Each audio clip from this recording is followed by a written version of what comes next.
नमस्कार दोस्तों, आज के इस वीडियो में हम बात करने वाले हैं भारत के संविधान के आर्टिकल नंबर 86 के बारे में। ठीक है, इससे पहले यार हमने आर्टिकल नंबर 52 से लेकर आर्टिकल नंबर 85 तक अच्छे से पढ़ लिया है। ठीक है, और आज के इस वीडियो में जैसा कि मैंने आपको बताया, हम आर्टिकल नंबर 86 के बारे में बात करने वाले हैं। ठीक है, तो चलिए स्टार्ट करते हैं।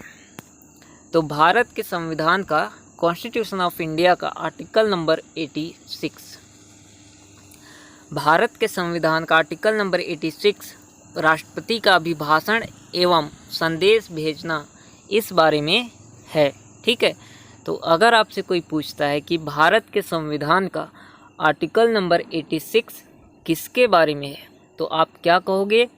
आप कहोगे कि भारत के संविधान का आर्टिकल नंबर 86 राष्ट्रपति महोदय का अभिभाषण एवं संदेश भेजना इस बारे में है।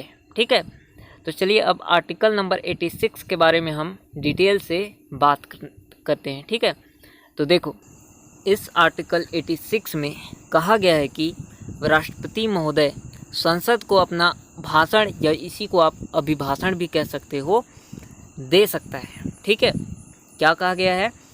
आर्टिकल 86 में कहा गया है कि राष्ट्रपति महोदय जब चाहे तब संसद को, मतलब संसद में जो दो सदन हैं, लोकसभा और राज्यसभा, उन सदनों में जब चाहे तब अपना भाषण दे सकते हैं। ठीक है, तो ये आप ध्यान रखेंगे, या उन्हें देना होगा अनिवार्य रूप से। किसके बारे में? जब कोई लंबित बिल हो संसद में। लंबित बिल मतलब मान लो कोई बिल है जो लोकसभा से पास हो गया है संसद में, लेकिन राज्यसभा उसे पास नहीं कर रही है, या इसके जस्ट अपोजिट कोई बिल है जो कि राज्यसभा से पारित तो हो गया है लेकिन लोकसभा उसे पारित नहीं कर रही है, तो ऐसे बिल को लंबित बिल कहा जाता है।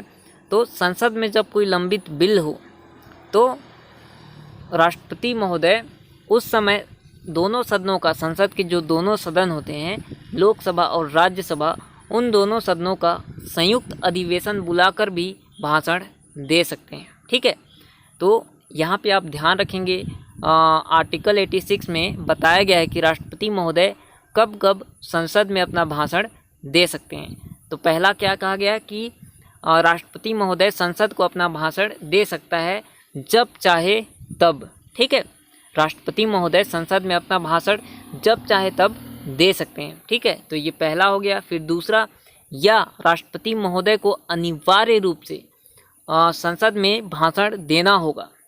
कब? जब संसद में कोई लंबित बिल हो तो राष्ट्रपति महोदय संयुक्त अधिवेशन बुलाकर संसद के दोनों सदनों का अनिवार्य रूप से भाषण देते हैं। ठीक है, तो ये दो कंडीशंस हैं जब राष्ट्रपति महोदय संसद में भाषण दे सकते हैं। ठीक है, अब बात करते हैं, अभी तो हमने बात कर लिया अभिभाषण या कह लो इसी को भाषण के बारे में। अब बात करेंगे हम राष्ट्रपति महोदय के संदेश भेजना इसके बारे में। तो देखो, राष्ट्रपति महोदय संसद में जब चाहे तब किसी भी बारे में संदेश भेज सकते हैं। ठीक है, यहाँ पे लिखा है, साथ साथ राष्ट्रपति महोदय किसी भी बारे में संसद के दोनों सदनों को कोई भी संदेश भेज सकते हैं। ठीक है, राष्ट्रपति महोदय जब चाहे तब संसद के दोनों सदनों में, ठीक है, या संसद के किसी एक सदन में जब चाहे तब संदेश भेज सकते हैं। ठीक है, और लोकसभा एवं राज्यसभा का यह कर्तव्य होगा कि वह शीघ्र से शीघ्र उसका जवाब दें। ठीक है, राष्ट्रपति महोदय ने जो संदेश भेजा है संसद में, मान लो राष्ट्रपति महोदय ने लोकसभा में कोई संदेश भेजा, तो लोकसभा का यह कर्तव्य होगा कि वह जल्द से जल्द, शीघ्र से शीघ्र उस संदेश का जवाब राष्ट्रपति महोदय को दे। या राष्ट्रपति महोदय ने मान लो राज्यसभा में अपना कोई संदेश भेजा, तो राज्यसभा का यह कर्तव्य होगा कि वह जल्द से जल्द उस संदेश का राष्ट्रपति महोदय को जवाब दे। ठीक है, यहाँ पे लिखा भी है कि लोकसभा एवं राज्यसभा का यह कर्तव्य होगा कि वह शीघ्र से शीघ्र उसका जवाब दे। और यह जो राष्ट्रपति महोदय का अभिभाषण होता है, ठीक है, आर्टिकल 86 के तहत राष्ट्रपति महोदय का जो अभिभाषण होता है, यह तैयार कौन करता है? यह तैयार करते हैं मंत्री।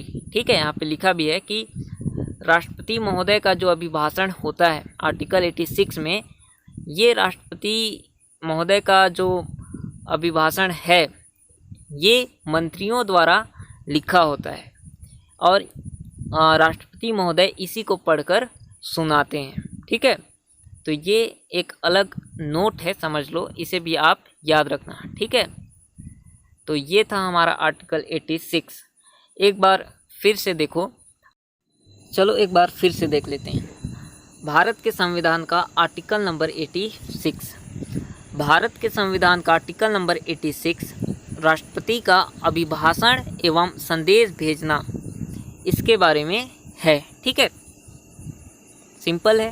भारत के संविधान का आर्टिकल 86 राष्ट्रपति महोदय का अभिभाषण एवं संदेश भेजना, इसके बारे में है। ठीक है, तो सबसे पहले हम बात करेंगे अभिभाषण के बारे में, या इसी को आप भाषण भी कह सकते हो। फिर हम बात करेंगे राष्ट्रपति महोदय का संदेश भेजना, इसके बारे में। ठीक है, तो चलो बात करते हैं। भारत के संविधान का आर्टिकल नंबर 86 में कहा गया है कि राष्ट्रपति महोदय संसद को अपना भाषण, या इसी को आप अभिभाषण कह सकते हो, दे सकता है जब चाहे तब। ठीक है, यहाँ पे आर्टिकल नंबर 86 में कहा गया है कि राष्ट्रपति महोदय जब चाहे तब संसद को अपना भाषण या अभिभाषण दे सकता है। ठीक है, फिर दूसरा, या उन्हें देना होगा अनिवार्य रूप से, किसके बारे में? जब कोई लंबित बिल हो संसद में, तो राष्ट्रपति महोदय संयुक्त अधिवेशन बुलाकर भी अभिभाषण दे सकते हैं। ठीक है, तो अभिभाषण के बारे में, राष्ट्रपति महोदय के अभिभाषण के बारे में हमें दो बातें याद रखनी है।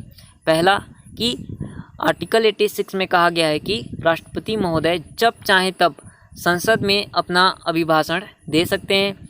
दूसरा, राष्ट्रपति महोदय को अनिवार्य रूप से संसद में अपना अभिभाषण देना होगा। कब?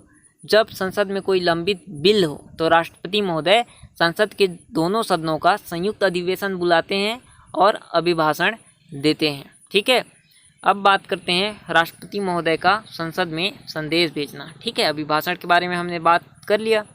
तो देखो, साथ साथ राष्ट्रपति महोदय संसद के सदनों को कोई संदेश भेज सकता है जब चाहे तब। ठीक है, राष्ट्रपति महोदय संसद के सदनों को जब चाहे तब कोई भी संदेश भेज सकता है। ठीक है, तो ये आप याद रखेंगे। और लोकसभा एवं राज्यसभा का यह कर्तव्य होगा कि वह शीघ्र से शीघ्र उसका जवाब दें। ठीक है, राष्ट्रपति महोदय ने जो संदेश संसद को भेजा है, संसद का यह कर्तव्य होगा कि वह शीघ्र से शीघ्र उस संदेश का राष्ट्रपति महोदय को जवाब दें। ठीक है, और अगर राष्ट्रपति महोदय ने लोकसभा सदन में कोई संदेश भेजा, तो लोकसभा सदन का यह कर्तव्य होगा कि वह शीघ्र से शीघ्र राष्ट्रपति महोदय को उस संदेश का जवाब दे।